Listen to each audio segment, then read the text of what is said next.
మాటలతో కాకుండా ఈ ప్రభుత్వం చేతల రూపంతో విద్యను ఏ రకంగా ముందుకు తీసుకెళ్తుందో ప్రత్యక్షంగా ఈనాడు మనం చూస్తున్నాం.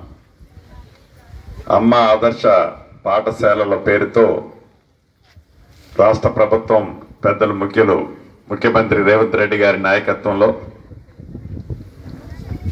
ఏవైతే గ్రామీణ ప్రాంతంలో అమ్మ కూర్చొని సైడ్ ఉండమ్మా వారి తల్లిదండ్రులు ఏవైతే కళ్ళకు అంటారో ఆ కళలను నెరవేర్చాలి అన్నది ఈ రాష్ట్ర ప్రభుత్వం యొక్క ముఖ్య ఉద్దేశం.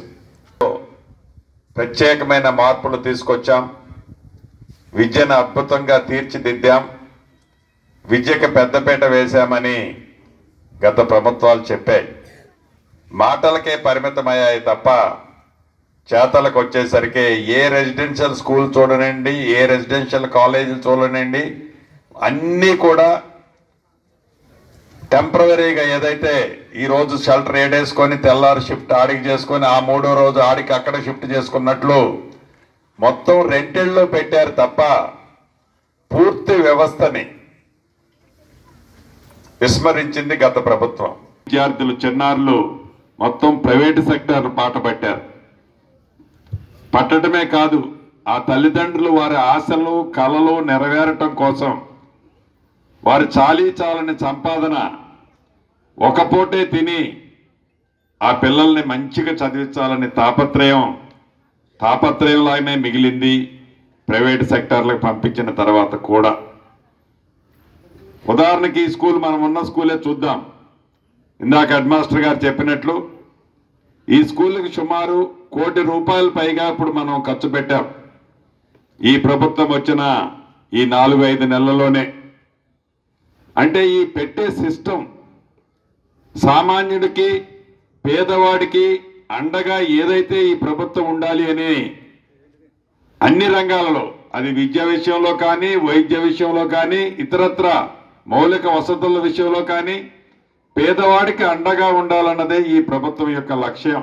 కాంట్రాక్టర్ల ఇన్వాల్వ్మెంట్ లేకుండా ఆ హెడ్ మాస్టర్ గారి పేరుతో, అదే రకంగా లోకల్ ఉండే వివో గారి పేరుతో జాయింట్ అకౌంట్తో వారే ఆ పిల్లలకు అవసరమైన మౌలిక వసతుల్ని ఈ రాష్ట్ర ప్రభుత్వం ఈ గడిచిన 3-3.5 నెలలలో విద్య మీద ఖర్చు పెట్టిందంటే ఒక్కసారి ప్రతి ఒక్క తెలంగాణ బిడ్డ ఆలోచించాల్సిన అవసరం ఉంది.